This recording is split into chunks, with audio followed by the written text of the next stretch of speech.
আপনারা দেখতে পাচ্ছেন যে রাজ্যে কিন্তু তাপপ্রবাহে এবং অবিলম্বে গরমের ছুটি নাকি মর্নিং স্কুলে খোলা হবে। বোর্ডের কে চিঠি জানিয়ে দিল শিক্ষা দপ্তরে।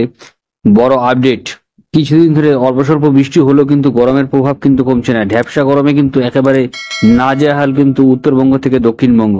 বেশ কিছু জেলায় কিন্তু আমরা জানতে পেরেছি যে স্কুলে কিন্তু ঠিকমতো ফ্যানও কাজ করে না এবং ছাত্রছাত্রীরা বেশ অসুবিধার মুখে কিন্তু পড়ছে এবং একটি ছাত্রী কিন্তু হিস্ট্রোকে আক্রান্ত হয়ে মারা পর্যন্ত গেছে।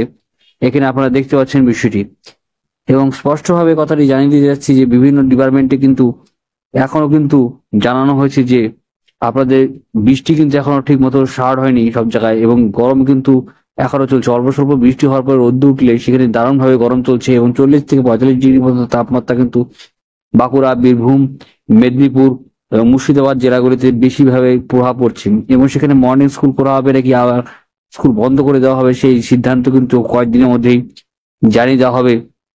কিন্তু গরমের প্রভাব যদি নাই কমে তাহলে কিন্তু স্কুল খুব শীঘ্রই আবার বন্ধ হতে চলেছে। তো আশা করছি আজকে ভালো যদি লাইক করবেন, শেয়ার করবেন, চ্যানেল সাবস্ক্রাইব করবেন।